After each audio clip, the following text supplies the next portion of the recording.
Welcome back to Tale Archive, where we listen to stories and we learn. We listen but we don't judge. I'm your host today, Nyla. Thanks for joining for this funny episode that will make you laugh and forget our sorrow. Sit down or lay in bed and relax, ready to enjoy the lovely story and learn life lessons. Please remember to subscribe, like, comment and share. Thank you. The title of today's story is The Flight Fart Catastrophe. Sophia Wellington was a woman of class, the kind of woman who never had her hair out of place, who walked in heels like she was gliding, and who could sip coffee without ever smudging her lipstick. She was elegant, sophisticated, and carried herself like royalty. Before leaving for the airport, Sophia treated herself to a lavish brunch at an upscale French cafe. She indulged in a 3-cheese omelette, a buttery croissant, and a side of truffle-infused beans. Oh, and a double espresso, because a lady needs her energy. She checked her designer watch. Perfect timing, she murmured, as she strutted towards her waiting limo. Fast forward to the flight. Sophia sat comfortably in her first-class seat, sipping champagne and flipping through a high-end fashion magazine. The flight took off smoothly and all was well, until it wasn't. A strange sensation bubbled in her stomach, a slow creeping unease. Something was not right. Her face remained poised, but inside she was panicking. No, absolutely not. Ladies do not fart, especially not in an enclosed space at 35,000 feet. She clenched her stomach. She shifted in her seat. She crossed her legs tightly, hoping to suppress the storm brewing inside her. But nature does not respect class, and before she could stop it, it was silent, deadly silent. For a moment she thought she was safe. Maybe no one noticed. Maybe it was just a whisper of air, a gentle breeze. Then the first sniff hit. A man 2 rows away suddenly gagged. A woman clutched her pearls, eyes wide in horror. Oh my God, someone whispered. It spread like wildfire, the putrid, inescapable stench of doom. A child burst into tears. A businessman desperately found himself with a safety brochure. A lady in the aisle seat clutched the flight attendant's arm. We need emergency oxygen masks. The attendant, confused, started to respond, then it hit her too. She staggered back as if she'd been physically struck. Dear Lord in heaven. Meanwhile, Sophia sat frozen, her face an unreadable mask of race. Inside, however, she was screaming. The chaos escalated. Passengers were stuffing napkins up their noses, pressing cool buttons, and turning on air vents at full blast. The pilot's voice crackled through the intercom. Ladies and gentlemen, we seem to be experiencing some turbulence in the cabin. Please remain calm. But there was no calm. There was only suffering. The passenger beside Sophia turned, his face pale. What is that smell? She slowly closed her magazine, cleared her throat, and with the poise of a queen said, I have no idea. And just like that, she crossed her legs, took another sip of champagne, and let the nightmare continue. The Flight Fart Catastrophe, the Great Escape. The plane had never felt so long. The passengers were trapped, helpless, against the invisible force that had taken over their journey. Some had stopped fighting and simply accepted their fate, staring blankly ahead like war survivors. Others sat hunched over, gripping their armrests, praying for mercy. And then, after what felt like an eternity, the pilot's voice rang through the intercom. Ladies and gentlemen, we are beginning our descent. Please fasten your seatbelts. A ripple of hope spread through the cabin. They were almost through. As the plane made its final approach, passengers started to stir. Some checked their watches, others gripped their belongings, eager to escape the chamber of doom. A man near the front pressed his forehead against the seat in front of him, whispering, just a little longer, just a little longer. The wheels touched down, the plane slowed, and then freedom. Before the seatbelt sign even turned off, people were already unbuckling, grabbing their bags in a desperate frenzy. The moment the doors opened, the stampede began. Passengers bolted into their jet bridge, inhaling the fresh airport air like it was the purest oxygen on earth. A woman fell to her knees, arms spread wide.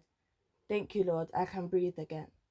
A businessman wiped his sweaty forehead. I've closed $1 billion deals, but that was the hardest thing I've ever survived. A teenage boy turned to his mother, eyes wide. Mum, I think I just saw heaven. The flight attendants, normally so graceful, were among the first to flee. One even whispered to another, I need hazard pay for this. And then at last, Sophia emerged from the plane. She walked down the jet bridge at a measured, elegant pace, her designer bag draped over her arm, her heels clicking against the floor while others were gasping for air. She merely took a small, polite inhale, completely unbothered. A man in coach spotted her and whispered to his wife, I knew it was her. His wife shook her head. Impossible, she looks too put together. And that was the beauty of it. The secret remained hers forever. As Sophia walked towards baggage claim, she pulled out her phone and texted her assistant. Land safely, flight was fine, just a little turbulence. And with that, she stepped into her waiting car, leaving behind a plane full of passengers who would forever remember the day their flight became a battlefield. Sophia's version of events, the elegant retelling. Sophia arrived home to her luxurious penthouse, gracefully stepping out of her private car as if she hadn't just survived an airborne disaster. Her family, her mother, father, and younger sister, gathered in the living room, eager to hear about her flight. She draped her silk scarf over the back of a chair, poured herself a glass of sparkling water, and took a slow, deliberate sip. Then she began her tale. Oh, darling, the flight was an experience, she sighed, reclining into her velvet couch. Her younger sister, Olivia, leaned in. Tell us, what happened? Sophia exhaled dramatically, as if recalling a distant battle. Well, it all started when the plane took off. Everything was perfectly fine. I had a lovely seat, first class of course, with the most divine champagne, but then tragedy struck. Her mother gasped. What happened? Sophia set down her glass and gave them a solemn look. Someone on that plane, some vile, uncultured heathen, committed an act so heinous, so atrocious, that it nearly ended the flight in total chaos. Her father, a stern businessman, frowned. A security threat. Sophia closed her eyes for a moment, shaking her head. Worse. She let the silence hang for dramatic effect. Then she placed a delicate hand on her chest. They farted. Her mother nearly dropped her teacup. Olivia choked on her drink. Her father blinked. Excuse me, her mother whispered. Sophia nodded gravely. Not just any fart, mother. This is an act of war. A biological attack. The kind of thing they warn you about in safety briefings. The air became toxic. Her father frowned. Surely it wasn't that bad. Sophia's eyes darkened as she stared into the distance, as if remembering a horror too great to speak of. Then in a whisper she said, a woman screamed. A man wrapped a scarf around his face like he was in a gas chamber. A child cried, Mummy, did the plane poop itself? The pilot came on the intercom, and his voice was shaking. Her mother clutched her pearls. Olivia, wide-eyed, whispered, No. Sophia nodded, yes. And then, just when we thought it was over, another wave hit. A second explosion. It was cataclysmic. Olivia covered her mouth in horror. Her father leaned forward. And did they ever find the person responsible? Sophia took another sip of water, then leaned back gracefully. She crossed her legs, tilted her head slightly, and gave them a small, knowing smile. No. The room fell silent. Her mother finally exhaled. You poor thing, how awful for you. Sophia gave a delicate shrug. It was nothing really. I handled it with my usual grace. I even comforted a businessman beside me, telling him that people have no manners. Her father nodded approvingly. That's my girl. Olivia frowned slightly. But if no one knew who did it, then how do you know it wasn't? Sophia cut her off with a perfectly timed sip of water.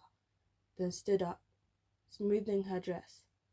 Anyway, she said briskly, I'll be in my room.